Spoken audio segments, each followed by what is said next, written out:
Boa noite, a paz do Senhor, povo de Deus. Vamos meditar mais uma vez na palavra do Senhor. Êxodo capítulo 32, verso 1 diz assim para nós: Mas vendo o povo que Moisés tardava em descer do monte, ajuntou-se o povo a Arão e disse-lhe: Levanta, faz-nos deuses que vão adiante de nós, porque quanto a este Moisés, a este homem que nos tirou da terra do Egito, não sabemos o que lhe sucedeu.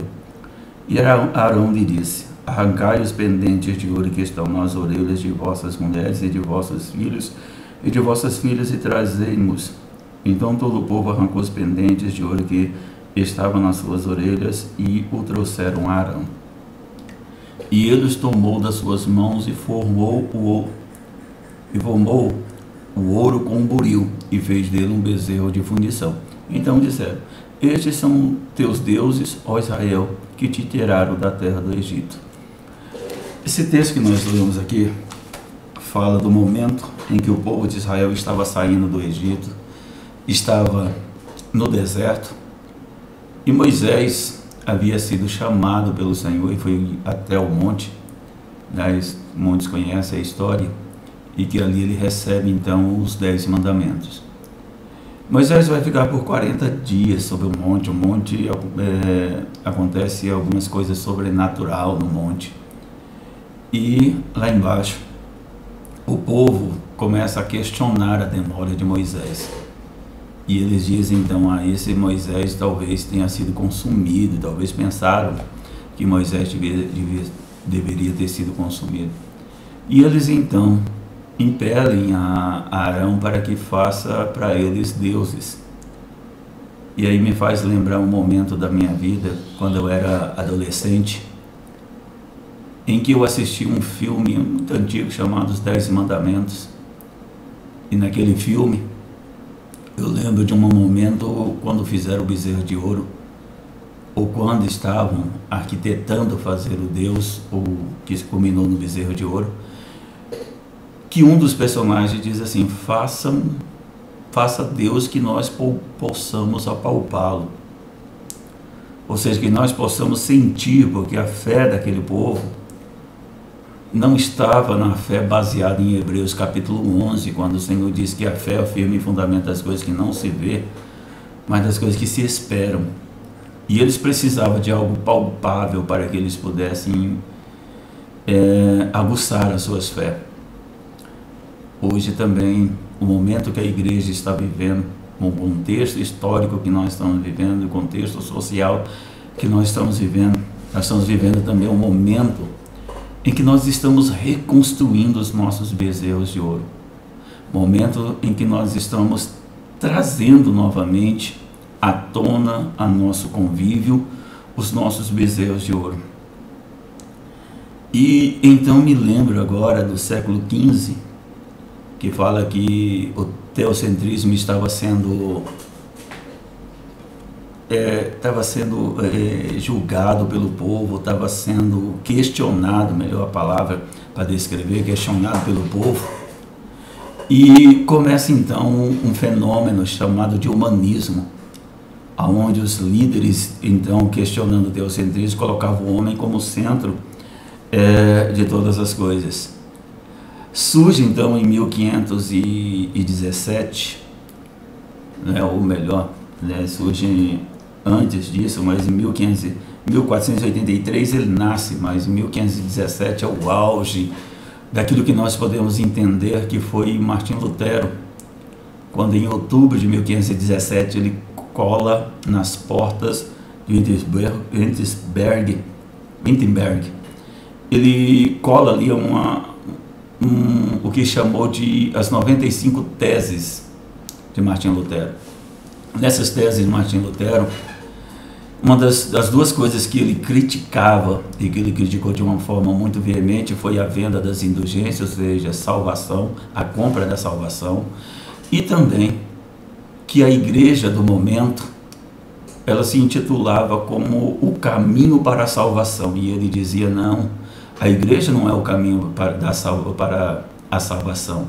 A igreja aponta o caminho para a salvação. Essa era a visão, então, de Martinho Lutero. O profeta vai dizer no momento também da palavra de Deus que aí quem dera que alguém tivesse coragem de fechar a porta do templo.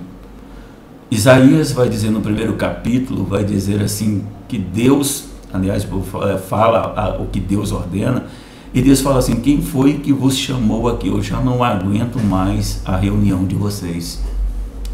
E se nós olharmos hoje para o contexto de nossas igrejas, é com pessimismo que eu digo que em muitas igrejas também, em muitas reuniões, Deus está dizendo assim: eu já não aguento mais essas reuniões. Era necessário que outro remanescente como Martim Lutero se levantasse e que também colasse nas portas de nossas igrejas, de muitas igrejas também, aquilo que ele muito questionou na época, que era a venda de pedaços da cruz de Cristo. E ele chegou a dizer assim: não haveria floresta na Alemanha que pudesse suprir tantos pedaços como vocês tiraram da cruz de Cristo. Porque as pessoas estavam vendendo e dizendo que aquele pedaço de cruz seria então a salvação, seria o ponto de bênção, de libertação para aquele povo. Hoje nós estamos vivendo do mesmo jeito. Que falar nós das canetas, das vassouras, dos tijolos vendidos em nossas igrejas. Que falar nós de muitos pregadores, muitos líderes de igrejas que estão se intitulando como o caminho para a salvação e não aquele que aponta o caminho para a salvação. O que falar então desse momento que nós estamos reconstruindo os nossos bezerros de ouro? Porque hoje a fé do povo precisa de algo palpável, e os gananciosos, os lobos devoradores que querem só saber da lã das ovelhas, não querem saber delas, estão com a faca nos dentes,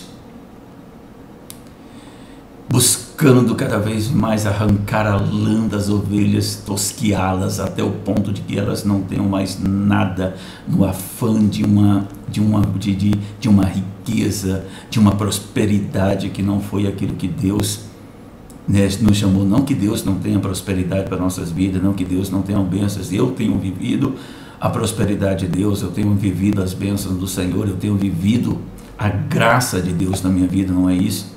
Mas de uma maneira desenfreada, onde as pessoas estão arrancando o máximo que elas podem dos fiéis, das ovelhas, arrancando a lã no máximo, tosquiando-as no máximo. Precisávamos que alguém levantasse como um remanescente, Deus de glória, nessa geração, e dissesse: olha, não é isso que Deus está chamando para nós, porque Deus não nos chamou para preparar crentes para viver na terra, para viver nesse mundo. Deus nos chamou para nós prepararmos vidas para morar no céu. E nós estamos esquecendo, nossos púlpitos estão deixando de pregar o evangelho como ele é, para pregar um evangelho genérico, cheio de palavras bonitas, de autoajuda. Parece mais um manual de autoajuda do que realmente a palavra de Deus. Parece mais um psicólogo, um filósofo pregando, do que realmente servos do Senhor, munidos da palavra de Deus, da palavra que o salmista no Salmo 119 diz que era luz para o seu caminho, lâmpada para os seus pés. A palavra que o salmista diz para nós que era para ele, que ele ia guardar esta palavra para não pecar contra o Senhor. E hoje nós estamos vivendo uma vida, um momento tão caótico, porque eu olho para os púlpitos, eu olho para as pregações, eu olho para as campanhas que estão sendo feitas dentro da igreja com um único intuito de arrancar fundos, de arrancar o máximo de dentro dessas igrejas. E o pior de tudo, se nós olharmos para Atos dos Apóstolos, nós vamos ver na instituição dos diáconos que o propósito era cuidar das viúvas, dos órfãos, daqueles necessitados. E hoje nós estamos preocupados em construir catedrais, de munir os líderes das igrejas com grandes fortunas, e muito caótico, porque hoje se vende água dentro da igreja ungida, hoje se vende pedras do Monte Sinai, Hoje se vende canetas para assinar documentos, hoje se vende vassouras para varrer casa, hoje se vende fronhas de travesseiro para sonhar, e nós não sabemos mais aonde é que nós vamos parar com essa teologia barata, com essa teologia fora do contexto bíblico. Não sei onde nós vamos parar. Precisávamos sim de que se levantasse outro Martim Lutero, para que nos arrancasse dessa citricidade da história, porque dizem os historiadores que a história ela é cítrica, hoje ela é circular, ou seja, em momentos futuros acontecerá o mesmo fato, ainda que com circunstâncias diferentes, mas elas acontecerão.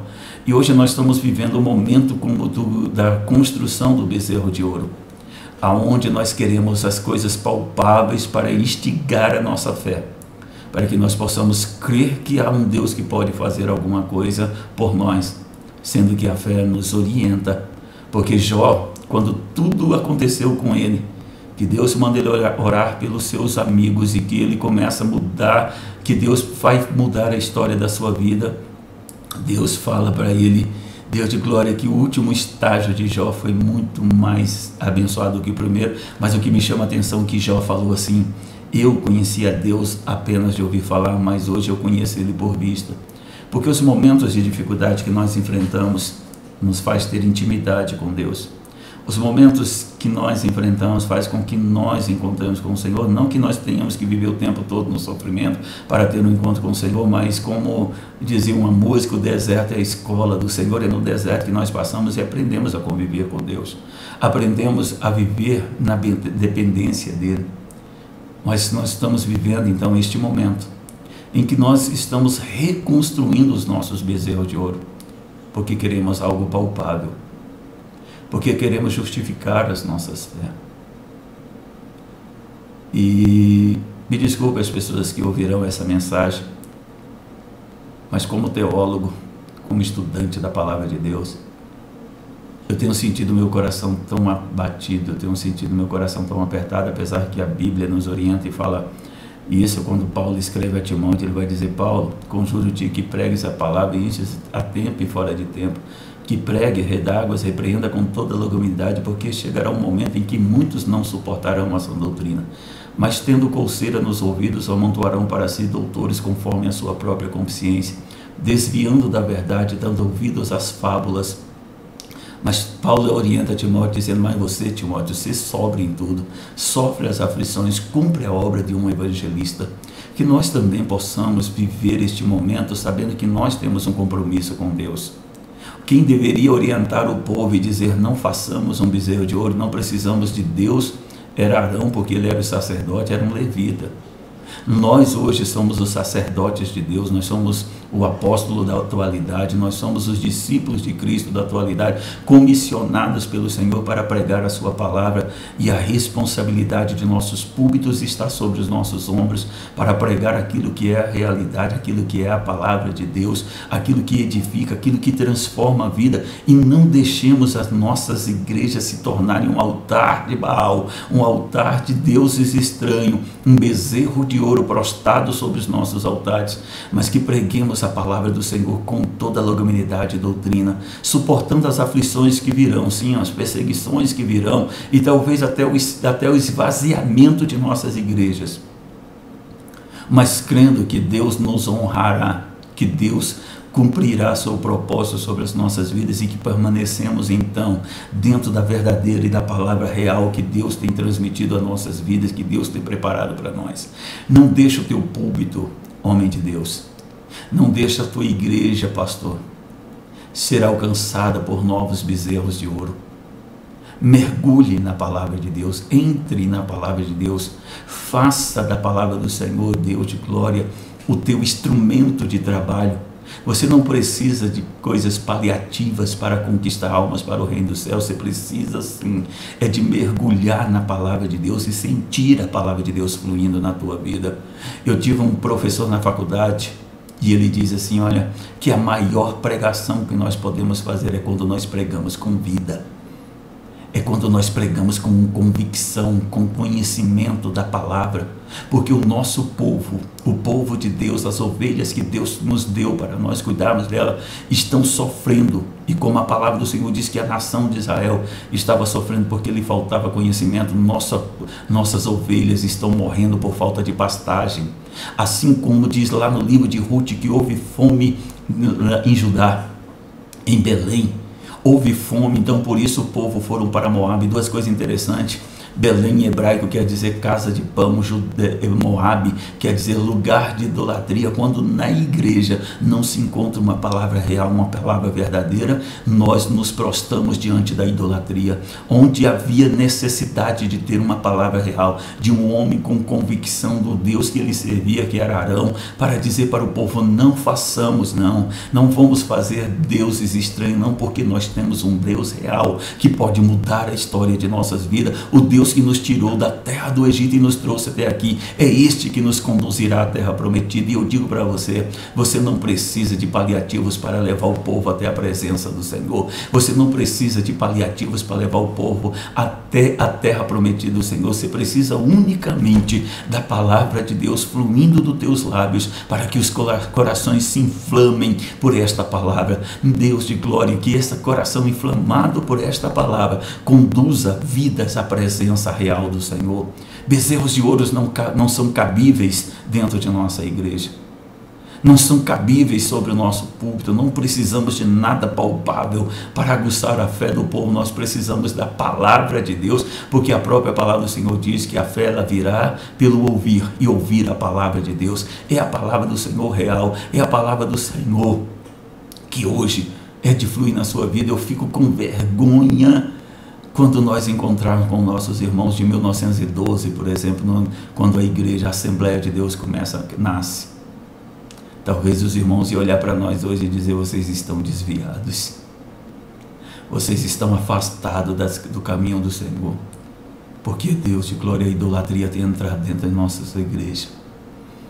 O misticismo, a magia, como Mircea Eliade vai dizer no seu texto Histórias Comparadas da Religião, ele diz que a magia, talvez a magia está querendo tomar conta de nossos púlpitos, de nossas igrejas. A pirotecnia está querendo tomar conta de nossas igrejas, porque nós estamos criando animadores de púlpito e não pregadores da palavra do Senhor. E nós não precisamos de animadores, nós precisamos da palavra. Nós não precisamos aparecer, quem precisa aparecer é Cristo. Nós não precisamos ser reconhecido pela humanidade, nós precisamos que Cristo seja reconhecido através de nossas vidas, e é a palavra de Deus que vai fazer isso fluir. Não precisamos de bezerro de ouro, não retornemos à palavra de Deus, porque ainda estamos construindo bezerros de ouro dentro de nossas igrejas, porque ainda estamos construindo bezerros de ouro dentro da nossa igreja. Não deixe esse bezerro fluir dentro da tua igreja, na sua vida. Não deixe ser enganado por doutrinas. Estude a palavra de Deus, leia a palavra de Deus e faça desta palavra o seu manual de vida. E não deixe que você seja enganado, roubado, tirado, lesado por homens que estão com as facas, com o tosqueador nas mãos, para arrancar a tua lã até o último fio. Não, você não precisa disso na tua vida. Você precisa de um encontro real com Deus, que transforme a tua vida, que transforme o teu caminhar, que transforme o teu ser, que transforme a tua vida de uma vez por todas. Você precisa de um encontro real com Deus, ainda que tenha que ser derrubado do cavalo do egocentrismo. Não deixa que o humanismo te coloque como centro do mundo, porque nós não somos o centro do mundo. Nós temos que viver no teocentrismo, onde Deus é o centro do universo, onde o Cristo, Deus de glória, é aquele que há de ser, que há de vir para buscar a sua igreja, e nós queremos servir a Ele. Não deixemos que o afã dos lobos transvestidos de pastores, de cuidadores de ovelha, te roube todo o último sentiu de sua vida, mas que você seja, para a glória do Senhor, revestido do poder de Deus, conhecedor da palavra do Senhor e viver uma vida plena com o Senhor. Esta é a palavra que eu trago ao teu coração e gostaria muito que você meditasse nesta palavra, que você vivesse esta palavra e que você deixasse essa palavra entrar no teu coração, na tua vida, e que você fosse transformado pelo poder dessa palavra. Permita-me mais uma vez fazer uma oração para que nós possamos ser alimentados pelo Senhor. Pai amado, o nosso coração está anelante e alegre por esta palavra que o Senhor nos prometeu, nos forneceu, melhor dizendo. E queria pedir ao Senhor que todos aqueles que assistissem esse vídeo meditassem, ó Deus amado, em tudo isso que está acontecendo dentro de nossas igrejas. E que o Senhor esclareça cada um, que o Senhor abra a mente de cada um, que o Senhor dê discernimento a cada um, para que possamos viver uma vida, Senhor, plena e gloriosa, ó Deus amado, com o Senhor. Assim, ó Pai amado, toma a cada um nas tuas mãos neste momento, no nome de Jesus. No nome